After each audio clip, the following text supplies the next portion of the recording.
Your attention, write down the heading energy. But this energy in Hindi is known as urja. But what is the correct definition as per science? So देखो, listen here. अगर मैं अपना हाथ, सभी बच्चे देखें, in case I raise my arm from this position to this position, then it is dead sure that there must be some energy in my muscles which enable me to raise my hand from this level to this level. So that means energy is the ability to do work.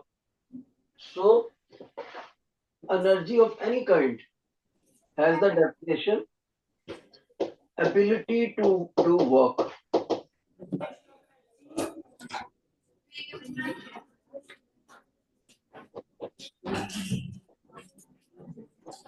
Ability to work. Okay? This is your first learning point. And you will call it definition of energy. Second thing, energy is never having any direction. It means it has magnitude. Yes. But what do you want to say?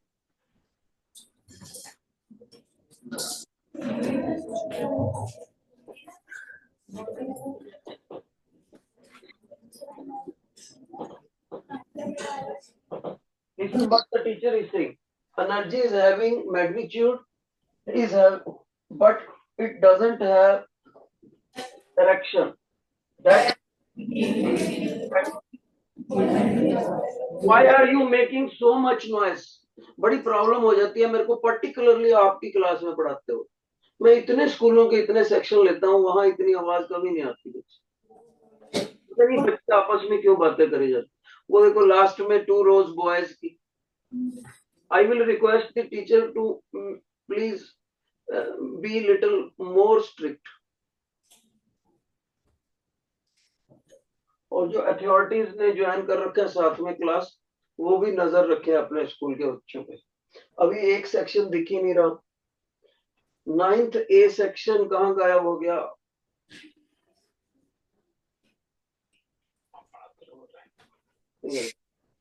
बेटे कोई एक बच्चा 9th A section में जाके message दो, जल्दी से join करे. पता नहीं क्या हो गया. Okay, so it has magnitude but no direction. That means energy is a scalar physical quantity. Scalar physical quantity. Physical quantity क्या होता है बेटे? Sir, Any that quantity which is measurable, जिसको हम माप सके. सर. Yes बेटे. Sir, we have already joined. Okay बेटे, okay. तो आपका कैमरा शायद गड़बड़ है कुछ. तो that is scalar physical quantity. Okay. So that is the second learning point. What is the third learning point बेटे?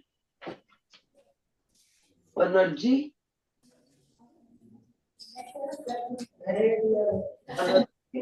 देखो बेटे, एनर्जी के बारे में टीचर क्या कह रहा है. ये ऐसा पैरामीटर है जिसको अलग अलग सिचुएशन में आप वर्क में ऐड भी कर सकते हो, इक्वेट भी कर सकते हो, माइनस भी कर सकते हो. जब भी 2 different quantities, listen, 2 different quantities are addable, equatable or subtractable as per the need of the numerical, provided they fulfill 2 conditions. One, they have the same units. Secondly, they have the same nature.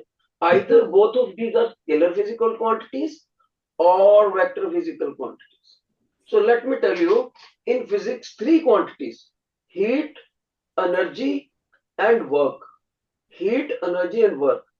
All the 3 have same physical SI unit, joule, and they have the same nature that all the 3 are scalar physical quantities. So as per the need of the numerical, in different numericals, their formulas are addable, subtractable, as well as equatable as per the statement of the question. So remember, energy formula are, ध्यान से देखो बेटे, equatable, subtractable and addable to the formula of work or heat. Okay, इसलिए as per need of solution of numerical problem, solution of numerical problem. तो समझदार बच्चा बोलेगा sir ये तो बहुत बढ़िया पॉइंट बता दिया आपने न्यूमेरिकल सॉल्व करने की। जो थोड़ा सा नाजुक बच्चा जिसको इस पॉइंट की अहमियत नहीं पता, वो बोलेगा सर ये थोड़ी पेपर में पूछेंगे, इसकी क्या बात। मेरे हिसाब से ये पूरा सबसे इंपॉर्टेंट पॉइंट। नेक्स्ट पॉइंट बेटे, एनर्जी ऐसा यूनिट इज जूल। और कभी कभी एग्जाम्स में 1 जूल का डेफिनेशन पूछते हैं, 1 जूल का, डिफाइन 1 जूल। तो ध्यान से सुनना बेटे, टीचर आपको, I will explain it in 2 languages. First in our Hindi and as well as English. Listen carefully. Suppose there is a wooden block lying on the surface, right? And on this surface, a child is sitting. Okay, very nice. This child, remember, bete, listen very attentively. The block is tied one end of the string, and the second end is in the hands of the child. This child is pulling the block. That means force is applied horizontally from left to right direction. And this wooden block slides towards the child. That means displacement of the block is also in the same direction as that of force. So in this situation, all you know, work will be simply the multiplication of force and displacement. So maximum work will be done. Now we have to define 1 joule. Listen, यहाँ से आपको tip मिलेगा definition का. No mutual talk.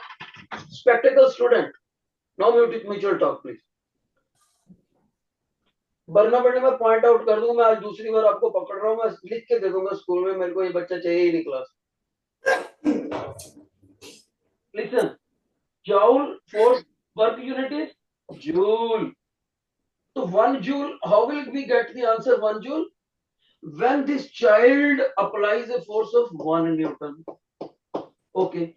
As a result of this, displacement is also 1 meter. So multiplying 1 and 1, you get 1 joule. Remember, both should be in the same direction. So from this situation, you can make the wording of definition of 1 joule.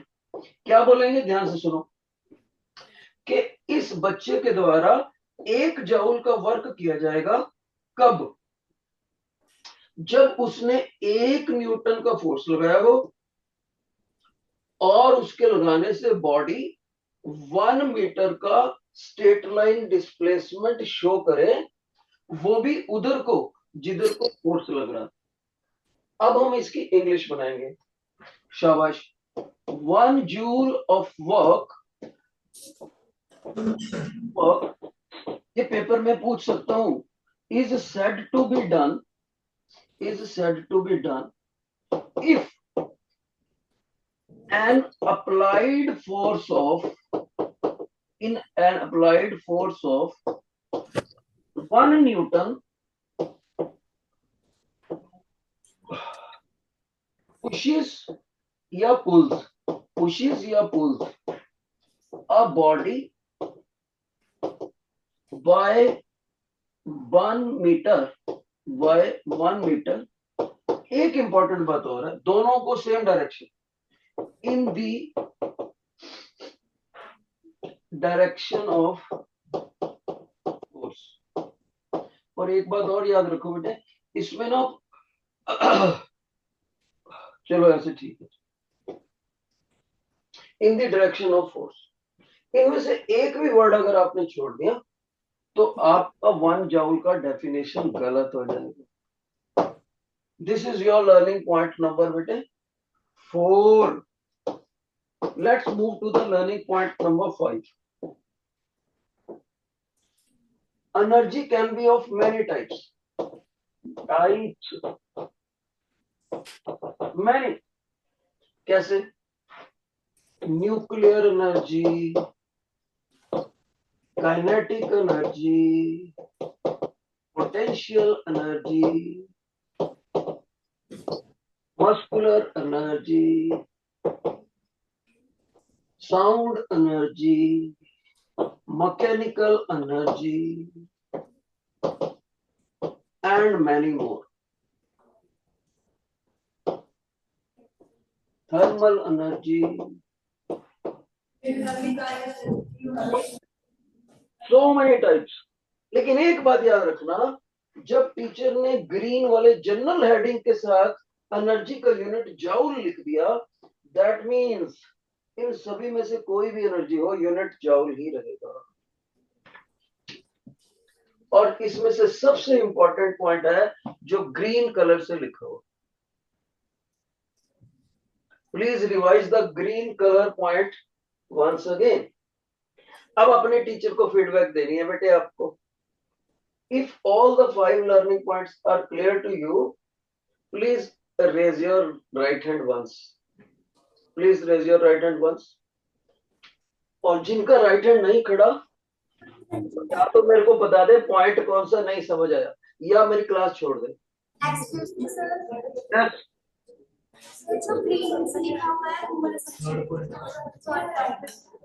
Once again, I could not understand what you say.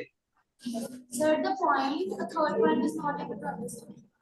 Third point is very important and you want it to repeat. ठीक है? अब ये क्या है बेटे? ये क्या है? ये है आपके पास a hint to solve numericals, a hint to solve numerical problems. अब बच्चा कहता है सर क्या है ये हिंट? तो टीचर कहता है अलग अलग न्यूमेरिकल की स्टेटमेंट के हिसाब से आप एनर्जी के फार्मूलों को वर्क के फार्मूले से या फिर हीट के फार्मूले से इक्वेट कर सकते हो, या ऐड भी कर सकते हो, या फिर सब्ट्रैक्ट भी कर सकते हो, जरूरत के हिसाब से।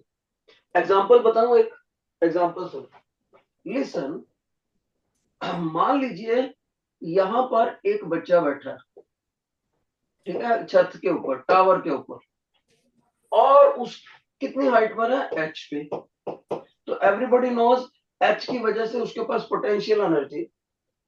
अब ये बच्चा बबल गम खा रहा है, बबल गम, चिंगम, और ये ऑल ऑफ सडन उसको मुंह से निकाल देता है, उसके माउथ से बबल गम फ्लोर के ऊपर आके गिरता है और चिपक जाता है।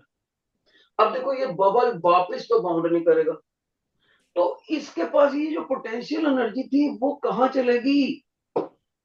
As it hits against the ground, और ग्राउंड पे भी कोई मूवमेंट नहीं है, तो बबल गम के फर्श पर हिट करने से हीट एनर्जी पैदा हुई।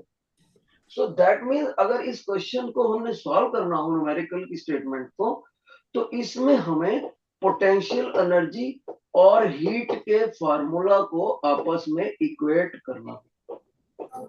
Okay, so that is what teacher is saying. ये तो एक एग्जांपल है। अलग अलग न्यूमेरिकलों में एनर्जी, वर्क और हीट के फार्मूले आपस में इक्वेट भी हो सकते हैं, सब्ट्रैक्ट भी हो सकते हैं, और ऐड भी हो सकते हैं। ये एक हिंट दिया है। अब बताओ तो मतलब हम एक तरह की एनर्जी से दूसरी एनर्जी से तो कुछ भी कर सकते हैं, माइनस प्लस हाँ, कभी काइनेटिक पोटेंशियल में, कभी हीट वर्क में, कभी वर्क पोटेंशियल में, अलग अलग न्यूमेरिकल में अलग। Is it clear now? Sir heat energy का क्या फॉर्मूला होता है? हाँ, वो तो मैं अगले पेज पे बताऊंगा, अगले पेज। ठीक, सर वो फार्मूले जो है ना, ये सारे मैंने बताने हैं अभी। ठीक है, ये था जर्नल का कॉन्सेप्ट। आप बताओ, 5 learning points are clear to you और not? yes. Please raise your right hand. Thank you. Let's move to the next point. क्या है, अब टीचर यहां पर अलग से सिलेबस के मुताबिक एक फार्मूला, एक हेडिंग दे रहे हैं, काइनेटिक एनर्जी। Kinetic energy. अब देखो इसके अंदर अंदर मैं कितना कुछ बताता। फर्स्ट लर्निंग पॉइंट, पहले तो हम इसकी मैं सिंबल्स बता दूं। इसके 2 सिंबल चलते हैं बुक्स में, आइदर के ई के सिंबल से लिखते हैं बेटे हम इसको, और कभी कभी capital. Yes excuse me sir. Yes yes, speak out. Sir थोड़ा बड़ा करके लिख दो, पीछे बोर्ड विजिबल नहीं है। अच्छा अच्छा, so let me write tell E subscript K. K. Both are the symbols. Number 1. Yes. Learning point 1. What is the must character for a body to have kinetic energy? Whenever the word kinetic is written means motion. Body के motion की वजह से जो energy आती है। तो first learning point, energy by virtue of motion, virtue of motion in body, in a body, body के motion के वर्च्यू की वजह से ये गुण होता है। सेकंड लर्निंग पॉइंट, इसको कैलकुलेट कैसे करेंगे? How we will calculate? For use, for that you have to use the basic formula. Kinetic energy is equal to, listen, if there is a body of mass m and this body is moving with velocity v, remember ये जो movement है, either it should be slipping or sliding. ये कभी भी rolling नहीं होनी चाहिए, rolling नहीं होना चाहिए मोशन। ठीक है, it should be in motion, not rolling. घुमा के नहीं जानी चाहिए, स्ट्रेट लाइन में जाए, पक्षी उड़ता हुआ जाए, स्लिप करता हुआ जाए, स्लाइड करता हुआ जाए, कुछ भी जाए, लेकिन घूम के नहीं जाना चाहिए। तब ये फार्मूला लगता है, half mass of the body, velocity of the body and square of the velocity. Kinetic energy of the body is calculated like this. Yes? What do you want to say? Sir, kindly explain it again. बेटे आप ना एक बार सुनो, जब आप mic को on करते हो ना, थोड़ी देर रुका करो, फिर बोला करो। Once again, what do you want to say? बेटे what do you want to say, 9th B students?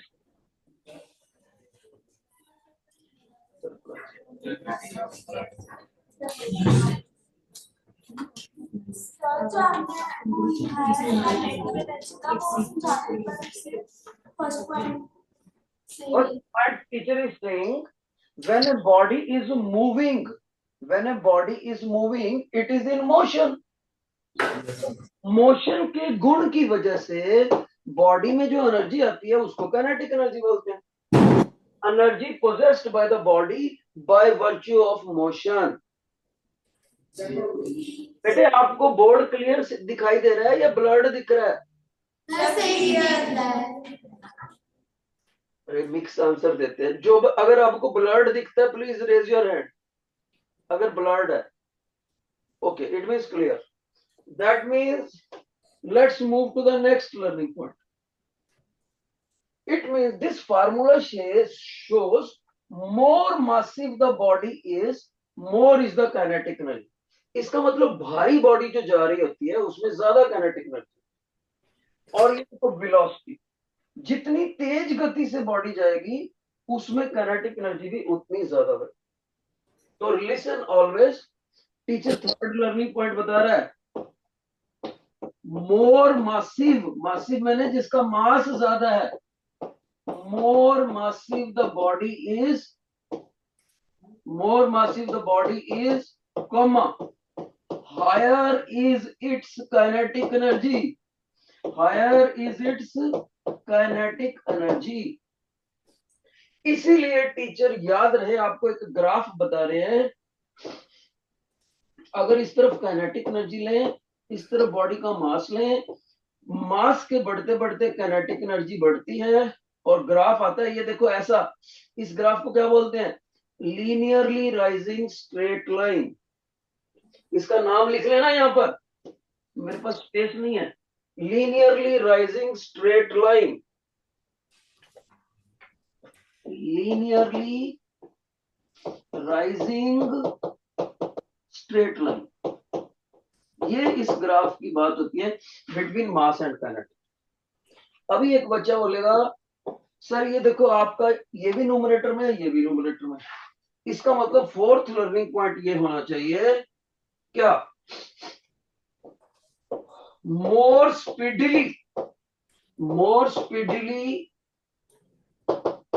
A body moves. जितनी तेज गति से बॉडी जाएगी higher will be its kinetic energy. जितनी तेज गति से जाएगी उतनी ही काइनेटिक एनर्जी होगी. तो इसका ग्राफ कैसा आएगा? Listen, if I take the kinetic energy on vertical axis and velocity on horizontal axis, graph will be, listen the graph. This time the graph will be, beta, your attention, it will be like this. Parabola graph. Okay? तो आप बोलोगे sir ये भी directly proportional, ये भी, पर velocity के ऊपर स्केयर लगा हुआ है ना. स्केयर, जब स्केयर लगा होता है तो ऐसा ग्राफ है. और मास की पावर देखो 1 है. जब दोनों तरफ पावर 1 हो तो लीनियरली राइजिंग करता है. सभी बच्चे इस ग्राफ का नाम याद रखेंगे, parabola. This is your learning point number 4. Paper में आपसे ग्राफ पूछते. अब हम चलते हैं फिफ्थ लर्निंग पॉइंट. शाबाश, your attention. Fifth learning point. Fifth learning point क्या है? काइनेटिक एनर्जी के और भी दो पॉपुलर फार्मूले हैं. Other formula of kinetic energy. ध्यान से सुनो कौन से. फर्स्ट टीचर बता रहे हैं, देखो ध्यान से सुनना बेटा, ये बड़ा इंपॉर्टेंट है, बच्चों को पता नहीं होते, कई बार तो बुक्स भी नहीं बताती इसको. फर्स्ट बेटे क्या है? काइनेटिक एनर्जी का ये formula, half P V. Half P V. Small P लिखा है टीचर ने, क्या मीनिंग बताया था इसका? स्मॉल पी का linear momentum. Small p stands for linear momentum. Linear momentum खुद क्या होता है? Quantity of motion in a body. Quantity of motion in a body. अब बच्चा कहता है सर ये जो फार्मूला है ना, ये कहां से आया? ये तो हमारे क्लास टीचर ने भी कराया हाफ एम बी स्क्वायर. तब मैं बताना चाहूंगा, जो आपके क्लास टीचर ने कराया ना हाफ एम बी स्क्वायर, उसी फार्मूले में लीनियर मोमेंटम का एक अपना फार्मूला होता है m into V, mass into velocity. इस मास इंटू वेलोसिटी में से आप मास की वैल्यू निकाल के इसमें पुट कर दो। ऐसा पुट करने से आपके पास रेड वाला फार्मूला आ जाएगा। Listen, linear momentum mass into velocity, Newton के लॉज वाले चैप्टर में पढ़ा हुआ है। यहां से मास की वैल्यू क्या आएगी, p upon v, momentum upon velocity. उसको यहां पुट कर दो, सिंप्लीफाई कर दो, आपका ये ओके। अब काइनेटिक एनर्जी का एक और भी पॉपुलर फार्मूला है, वो भी सुन लो। वो क्या है, everybody please pay your attention. Kinetic energy का जो दूसरा पॉपुलर फार्मूला है वो है लाइक दिस। देखो, उस फार्मूले का नाम है हाफ मोमेंटम का स्क्वायर अपॉन मास, मोमेंटम का स्क्वायर अपॉन मास। बच्चा बोलेगा सर ये जो येलो कलर से आपने काइनेटिक एनर्जी का फार्मूला लिखा ये आया कैसे? टीचर उसको लॉजिक देता है। आपकी क्लास में टीचर ने जो काइनेटिक एनर्जी का बेसिक फार्मूला कराया हाफ एम वी स्क्वायर, उस फार्मूले में मोमेंटम वाले फार्मूले से वेलोसिटी की वैल्यू निकाल के पुट कर दो। Listen, P is equal to M V, तो वेलोसिटी कितनी आएगी, मोमेंटम अपॉन मास। यहां पे पुट कर दो, और ऐसे पुट करते ही, सिंप्लीफाई करते ही आपके पास नया फार्मूला आ जाए।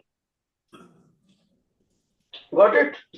अब बच्चा एक और सवाल करेगा लर्निंग पॉइंट 5 के बाद, सर मेरे को एग्जाम में कैसे पता लगे? सर यस, ये जो अदर फॉर्मूला है वो समझ नहीं आया।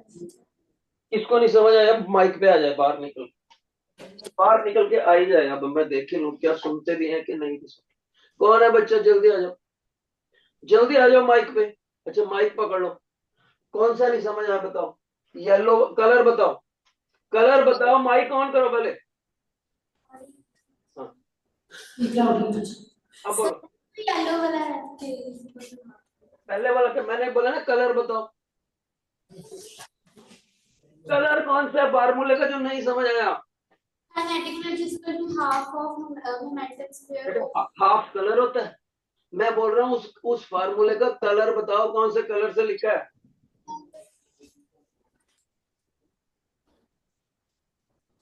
बेटे फार्मूले का कलर कौन सा है? अब माइक तो ऑन करो पहले अपना, माइक ऑन करो। सर इनके बच्चे के माइक में प्रॉब्लम है कुछ, मेरे को लगता है, मेरे को सुनता ही नहीं कुछ। उसका उसके उसके लिप्स की लिपसिंग सुनती है मेरे को, उसके बच्चे की आवाज सुनती नहीं है। Sir yellow colour. Yellow colour, बस इतना बोलना था, पता नहीं क्या बात हो। येलो कलर वाला बच्चे को फार्मूला नहीं समझ आया, तो इसको समझा देते हैं हम। छोटी सी बात को इतना टाइम लगा दी। तो येलो कलर को बच्चे को समझ में नहीं आया, अभी समझा देते हैं। क्लियर बोलेगा तो तभी समझाएंगे ना।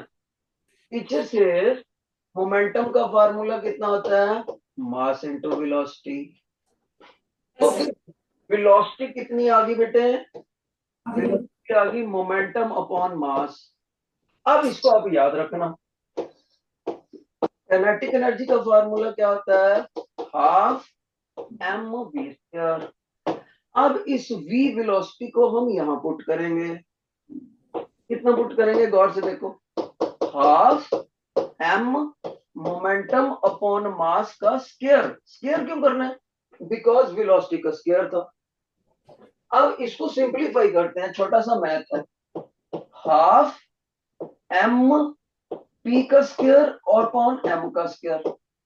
ऊपर मास की पावर 1 है, नीचे स्क्वायर है, तो सिंपलीफाई कर दो, हाफ मोमेंटम का स्क्वायर अपॉन मास। देखो तो यही नहीं कर रहा है, मोमेंटम का स्क्वायर अपॉन मास। बताओ अब समझ आया या नहीं? Yes sir. ओके, ऐसे ही आपको ये करना है, बस मेथड बता रखा है। यहां से मास की वैल्यू उठाओ और यहाँ पुट कर दो, रेड वाला आ जाएगा। अब एक लास्ट इंपॉर्टेंट पॉइंट, बच्चा बोलेगा टीचर को, समझदार बच्चा, सर ये जो आपने काइनेटिक एनर्जी के 3 फार्मूले कराए हैं जिनके ऊपर आप स्टार लगा रहे हो, मेरे को कैसे पता लगेगा कि न्यूमेरिकल में कौन सा फार्मूला यूज करना है? तीनों स्टार वाले फार्मूलों में how will I come to know which formula is going to help me to solve the numerical in the examination? तो उसका आंसर सुन लो, शाबाश। क्या है आंसर? आपको न्यूमेरिकल की स्टेटमेंट अच्छे से पढ़नी है और उसमें देखना है कौन सा डाटा दिया हुआ। यूनिट से पता लगता है, मास की यूनिट किलोग्राम, काइनेटिक एनर्जी की यूनिट ऐसा यूनिट जूल, और वेलोसिटी की ऐसा यूनिट क्या होती है बेटे? वेलोसिटी की मीटर पर सेकेंड। और लीनियर मोमेंटम की क्या यूनिट होती है? स्मॉल पी की। ये लीनियर मोमेंटम, इसकी यूनिट सुन लो, किलोग्राम मीटर पर सेकेंड। जिन बच्चे ने यूनिट्स देख ली, याद कर ली, रट्टा लगा ली, उसको पता लग जाएगा। जैसे न्यूमेरिकल की स्टेटमेंट में लिखेगा ए बॉडी, जैसे ऐसे लिखा हो, a body of 50 kilogram metre per second, ऐसे लिखा हो, तो बच्चा ध्यान से देखेगा किलोग्राम मीटर पर सेकेंड की बॉडी, ये क्या चीज है? वेलोसिटी तो हो नहीं सकती, उसकी यूनिट अलग है। मास तो हो नहीं सकता, उसकी यूनिट किलोग्राम है। एनर्जी तो हो नहीं सकती, उसकी यूनिट जूल है। लीनियर मोमेंटम से मैच करके सर ने भी यही लिखवाई थी। इसका मतलब ये जो 50 है, this is your linear momentum P. Okay, तो आपको स्टेटमेंट को अच्छे से याद करना है, और जो टीचर ने ये यूनिट्स लगाई हैं 1 2 3 4, ये 4 यूनिट्स आपने अच्छे से याद कर लेनी है, टिक लगा दिए, वहां से आपको पता लगेगा कौन सा डेटा। जिन बच्चों को काइनेटिक एनर्जी को ये समझ आ गया, please raise your hand, please raise your hand, give the feedback last students. Okay, अब अगला जो पॉइंट है वो इससे मुश्किल है, ध्यान से देखना। उसको बोलते हैं हम पोटेंशियल एनर्जी। उसमें हम थोड़ा सा और तरीके से पढ़ते हैं, शायद आपको आपकी विजिबिलिटी अच्छी हो जाए। हम कॉलम बना के पढ़ते हैं बजाय फ्लो चार्ट के, शायद आपको इस तरह से ज्यादा विजिबल लगे। बेटे इस बार हमारा आर्टिकल का नाम है पोटेंशियल एनर्जी।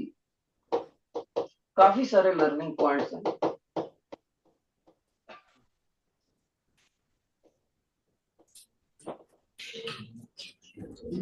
पोटेंशियल एनर्जी, कुछ बच्चे देखो लिख नहीं रहे, हेडिंग भी नहीं लिखा, पता नहीं क्या करे जाते हैं, कागज को कैसा फोल्ड करे जाते हैं।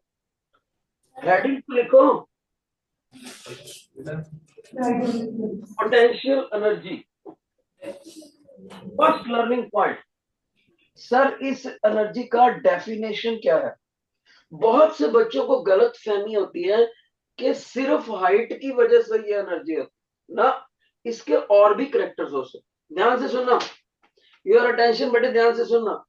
मान लीजिए ये ग्राउंड लेवल है, this is your ground level, ठीक है, और इस ग्राउंड लेवल के ऊपर ये कोई ऑब्जेक्ट खड़ा हुआ है। Okay, let me tell you like this, ये ऑब्जेक्ट है, मैंने इस ऑब्जेक्ट को यहां से उठा के यहां रख दिया, तो हाइट की वजह से भी पोटेंशियल एनर्जी हो सकती है। दूसरी बात, मेरे पास ये ऑब्जेक्ट है, इसकी नेचुरल शेप ये है, मैं इसको ट्विस्ट कर देता हूं, ट्विस्ट मरोड़ा दे देता हूं, तो भी इसकी पोटेंशियल एनर्जी आ जाएगी इसमें, इसकी नेचुरल शेप डिस्टर्ब करने से।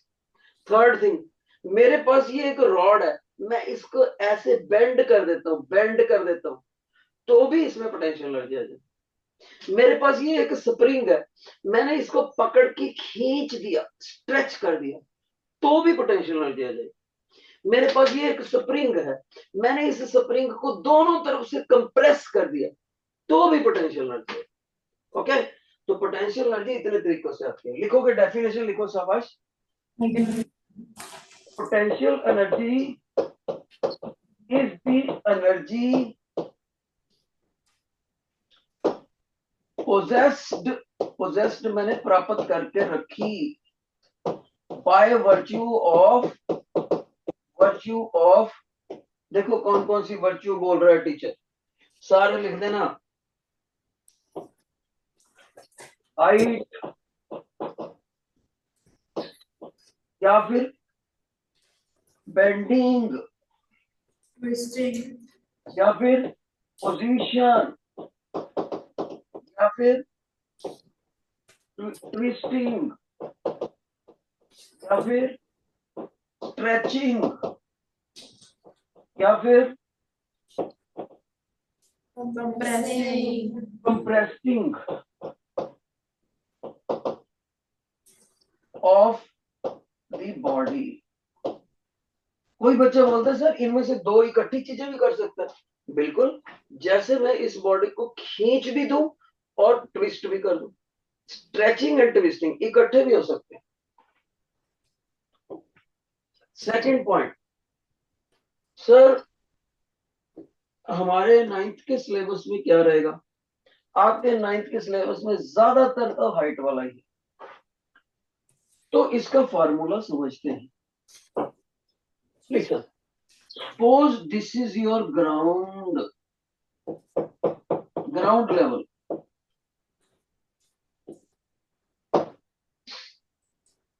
और इस ग्राउंड लेवल से ये एक पीस ऑफ स्टोन, पत्थर समझ लो, इतनी हाइट पर है, या बॉल इतनी हाइट पर है, whose mass is m, how much is the height? h height। और बहुत से बच्चे सोचते हैं कि ये हाइट बॉल की कहां तक लेनी है, लोअर सरफेस तक या बॉल के सेंटर तक? बॉल के सेंटर तक हाइट लेनी होती है। आपके पास मास है, आपके पास हाइट है, और एक्सेलरेशन ड्यू टू ग्रेविटी आपको पता ही है अर्थ के ऊपर कितना होता है, 9.8 मीटर पर सेकंड। तो ऐसी सिचुएशन में आप इसकी पोटेंशियल एनर्जी ये कैलकुलेट कर सकते हो। बताएगा कोई formula? Anybody? M G H. बहुत अच्छे, वो स्पेक्स वाले बच्चे का अकेले का हाथ खड़ा था। वेरी गुड बेटे, शाबाश। Only one student raised in the hand so confidently in the class. MGH is the formula. अब एक पॉइंट बस मैंने और पूछना है, जो अगर ये ग्राउंड है और उसके ऊपर टीचर ने रॉड खड़ा कर दिया, vertically rod, symmetrical rod of height small h, rod का मास है m, अब पोटेंशियल एनर्जी कितनी होगी? कोई बच्चा आप बताएगा? अब बताएगा कोई बच्चा?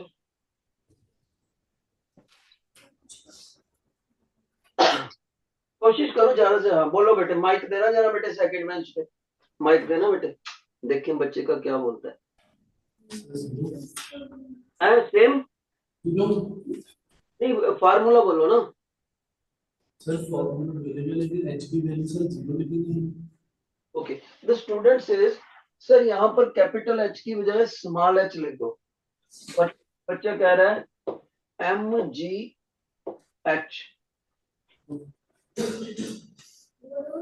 सर h की जगह 0 लिखेंगे क्योंकि उसकी हाइट 0 होगी। अच्छा, आप कह रहे हो H की जगह 0 पुट कर दो, यानी पोटेंशियल एनर्जी आप 0 कह रहे हो। तो अगर कोई बच्चा ब्लू वाला फार्मूला बोलता तो वो गलत होता, अगर कोई बच्चा रेड वाला फार्मूला बोलता तो वो गलत होता। तो ऐसी सिचुएशन में क्या है, इस फार्मूले की कंडीशन है कि सारी बॉडी h हाइट पर होनी चाहिए, जबकि इसमें तो मास इतनी हाइट पर भी है, इतनी पर भी है, 0 भी है, ग्राउंड से टच कर रहा है, और भी ज्यादा और भी ज्यादा। जब डिफरेंट हाइट तक मास हो और हमारी रॉड सिमेट्रिकल हो, सिमेट्रिकल मैंने बराबर की मोटी पतली एक ही मटेरियल की बनी हुई सिमेट्रिकल रॉड, तब आपने उसके मिड पॉइंट तक हाइट लेनी है, मिड पॉइंट तक। सेंटर ऑफ ग्रेविटी तक, सर क्यों? तो आपको एच डैश पुट करना पड़ेगा, एच डैश। फार्मूला क्या बनेगा, potential energy is equal to M G H dash, where H dash is equal to rod की टोटल लंबाई का हाफ। नोट कर लो, if the mass is distributed over the body and body is a symmetrical vertical rod है, तब आपको ये लगाना पड़ेगा। एक बच्चा कहता है सर मैं वर्टिकल को घुमा के हॉरिजॉन्टल कर दूं ऐसे स्टोन की तरह, तो फिर मैं ग्रीन वाला फार्मूला लगा सकता हूँ, ग्रीन जैसा, फिर लगा सकते हो। अगर ये रॉड ऐसे की बजाय ऐसे कर दूं मैं, लुक ऐसे की बजाय ऐसे, then you can apply this, तब ये वाला फार्मूला लगेगा सेकंड। ओके, एक लास्ट पॉइंट, उसके बाद आज का लेक्चर खत्म करेंगे, फिर बाकी की बातें कल। अगर कोई बच्चा बोलता है सर ऐसे हो, मेरी रॉड भी वर्टिकल हो और वो जमीन से पहले ही वाई हाइट पर है, जमीन से पहले ही वाई हाइट, ऊपर से रॉड भी वर्टिकल है और उसकी अपनी हाइट है एच। मैंने कहा बेटे ऐसी सिचुएशन में पोटेंशियल एनर्जी इतनी बनेगी, एम जी, और यहां से मिड पॉइंट से लेकर यहां तक की हाइट एच। लेकिन सर कैपिटल एच निकालेंगे कैसे, वेरी सिंपल, कैपिटल एच निकालने के लिए वाई तो पूरा ही आ जाएगा, पर क्योंकि ये मिड पॉइंट है तो स्काई ब्लू हाइट जो लिखी हुई है ना टीचर ने स्मॉल एच, उसका हाफ लेना पड़ेगा। इसको उठा के यहां पुट कर दो, ओके। और याद रहे अगर ये जमीन से पहले ही इतना ऊंचा उठी, एक बच्चा मेरे को बोलता है सर मान लीजिए ये रॉड यहां पर उठी उठी इधर को मूव भी कर रही है वी वेलोसिटी से, तो मैंने कहा तब तो उसके पास काइनेटिक एनर्जी भी आएगी, हाफ एम वी स्क्वायर। एक बच्चा बोलता है सर अगर ये दोनों एनर्जीज उसके पास हैं तो मेरे को पेपर में टोटल मैकेनिकल एनर्जी पूछ ले, total mechanical energy, mechanical energy is always total of kinetic and potential. Potential को यहां से निकाल के यहां पुट कर देना, काइनेटिक को यहां से निकाल के, M E stands for mechanical energy. तो ये वाला पॉइंट मोस्ट इंपॉर्टेंट, नोट कर लो, fourth point is most important. Potential का मुश्किल फार्मूला, काइनेटिक का सिंपल फार्मूला और ऐड कर दिया। को ये सारा आर्टिकल समझ आ गया potential, please raise your hand. बेटे बाकी बच्चे क्या कर रहे हैं लास्ट में? Excuse me sir. Yes sir जैसे फोर्थ कंडीशन में अगर वो रॉड हॉरिजॉन्टल होती फिर? अगर रॉड हॉरिजॉन्टल होती है यहां की बजाय यहां होती तो ये हाफ नहीं लगेगा, फिर ये पूरा 5 प्लस स्मॉल एच हो जाए, ठीक है? सर ओके, तो अगले लेक्चर में हम एक वर्कशीट करेंगे, आपने वर्कशीट घर से करके भी आनी है और थोड़ा बहुत मैं पावर का भी बताऊंगा। Bye sir. सर रेट लिख रहे हैं। यूट्यूब पे जाके जरूर देखना इस लेक्चर को, आप लिख रहे हो तो मैं निकाल देता हूँ, ये लो।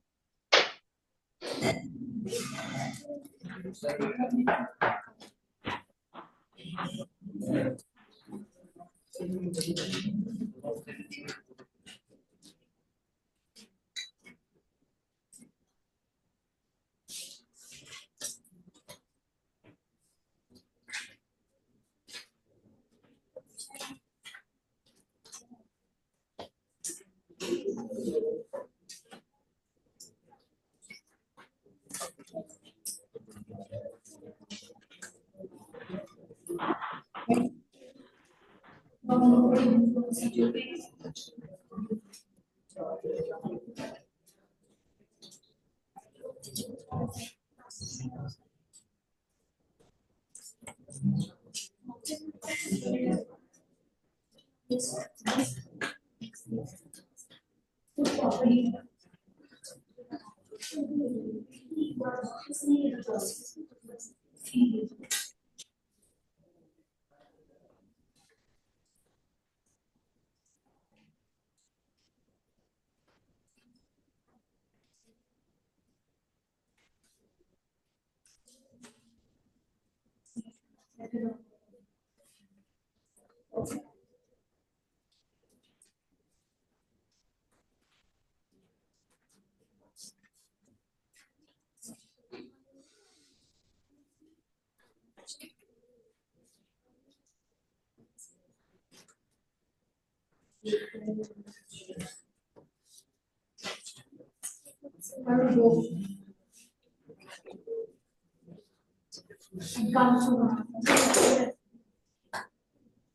anybody coming late for the washroom area that they will stand outside?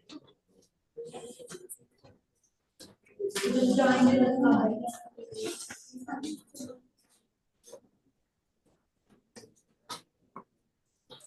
चलो हो गया बच्चे